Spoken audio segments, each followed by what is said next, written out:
First off, Nate, congratulations on a great inaugural season for you and your staff. And you look back at this season, when you take a time to reflect, what are some thoughts that come to mind? Well, first off, I want to wish you a pre-happy 40th birthday in a couple days. I know that's a big day coming up for you, so happy birthday to you. I'm excited for that, coming up on Thursday the 8th. And but thank you. You're the first one to wish me one besides my wife, so that's good. Good. Happy to hear that. But no, overall, it was a great season. I think the journey they went on was pretty special because it started off a little slow. We picked up some injuries. We had definitely some adversity. Lost a few games early in the season, and I just love their resiliency. We always talk about it's not necessarily the mistakes you make. It's how you react to those mistakes and how you respond to them. And they were fantastic. The leadership within the team was great, and it was a fun journey to be along for the ride on. Nate, you take home the hardware in your first year. What were your expectations in year one for you and your staff? I think always you wanna win. You want to win your conference. I think when you're a competitor, that's it. I think there was a lot of unknowns, to be really transparent. They, as a new staff and you get a new team, you try to do research. They did lose a really influential senior class, but we knew there was talented players. We knew there was talented young players. We knew, there was talented returning players and a good freshman class. So I think we were optimistic, but I really think there was a lot of unknowns. But I think after preseason, we, actually be able to be with them. We thought if we could, really get this right, we could have a special season. And we were fortunate enough to do that. The buy-in factor is always important when you get new personnel, not only players but coaches as well. When did you sense, okay, the learning curve's over, we have these girls' attention?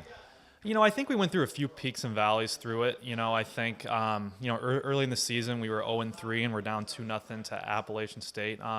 Girls responded fantastically, and they were able to rally that game to win it 3-2 to get our first win. I think that was a good turning point in the season. But I also think there were some other ones. I think we went in, to Gardner-Webb in our conference season, and I thought they played a great game, and they won the game, and they were fantastic. And I think we were able to look at each other after that game and figure a lot of things out. We asked a lot of questions, but it was great because it was the leadership within the team, I think, that really turned that around. And we went on a pretty good winning streak to the end of the season, all the way up until North Carolina. And it was great to see. So I think that game did a lot for us as we kind of found our identity a little bit after that. You speak that winning streak. 7 of those were by shutout. And you have a great goalkeeper in Holly between the pipes. But beyond her and her skills, defensively, where did this team circle the wagons? I think collectively, a lot of people, you get shutouts, you talk about just the back line or the goalkeeper. And I think collectively we just got stronger, through the midfield and up front, defending from the top back just got a lot better. And I think our possession got a lot better too. I think we've always prided ourselves on being the team that has the ball. If you have the ball, the other team can't score. Yeah. So, we just had the ball. We were able to press, all over the field and just make other teams very uncomfortable. And I think that, that's why you saw that 7-game shutout streak happen, because we just limited the other team, to have the ball or even get any chances. Gabby Farrell was the freshman of the year in the Big South. Where did she impress the voters, you think, the most through her play this year?